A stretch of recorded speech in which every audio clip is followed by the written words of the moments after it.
Mirror's Edge, we wanted to create something very unique, a game that felt very different. Obviously at DICE we've made lots of first-person games with our Battlefield series.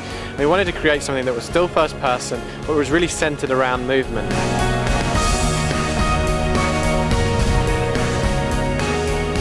The one reason for keeping the levels linear was the fact that we could cram as much gameplay as we could and as much variety of gameplay into every level. The one key thing though is what I really want to emphasize is, although it's a linear sort of level-based game, there's lots of variety and lots of different routes through every single level, so there's lots of reasons to go back in and play and to get through the levels as quickly as possible. What you do is you bring things together. So you might use a basic jump and then a forward roll as you land, which really keeps your momentum going. Using a wall run, but then if you sort of look out and jump away, you can sort of do big jumps away, maybe to other platforms, or maybe you can sort of do quick jumps between two walls to get up to another level very quickly. So it's the game, basically you don't unlock any new powers to face. She's a normal person in an extraordinary situation. She's only limited by your skill.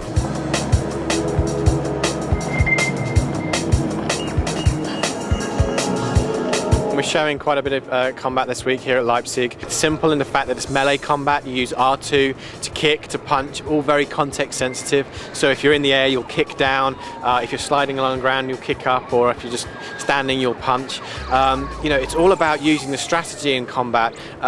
This week here at Leipzig, we're showing a section where you have 4 different enemies to defeat. The key there is to try and separate the enemies. You don't want to pile in because you have no weapon at the beginning. You know, you probably have no weapon, you've got no armor. It's all about using strategy to isolate your enemy. It's about using the environment, you know, taking cover, taking one out, then taking cover, taking somebody else. Real strategy element. So you use the basic punches and kicks, and then you have the triangle button to disarm. So if you time it right, when the gun goes red, you can time to disarm your opponent, and then you can use your weapon against other people. The key though with weapons is you only have the ammo that's left in the clip. The other thing is weapons are very heavy, so you can't make big jumps, you can't climb with weapons, so you have to discard them and move on along the way.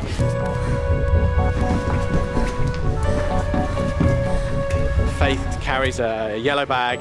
They'll be around all the levels. There'll be lots of them within the levels, and we really encourage you to explore. You know, the storm drains level that we've shown in E3 and here at Leipzig.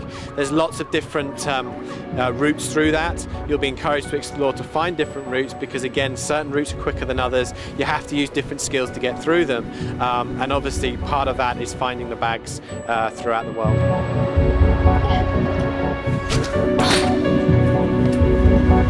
You know, the red elements within the game are there throughout.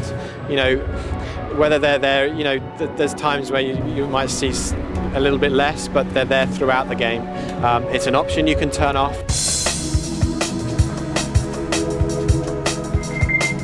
Momentum is all about the longer you push forward on the stick. There's not really different levels, it's just the longer you push forward, the faster you'll run. Obviously we cap it to a certain speed. The music is something that we will be, again, talking about closer to launch. We're really excited about the kind of music we'll be bringing to the game, but as I say, we'll go into more details about that in the coming month. So Mirror's Edge is coming out on PlayStation 3, on Xbox 360 and on PC. We haven't got a specific date yet, but it will be out before the end of the year.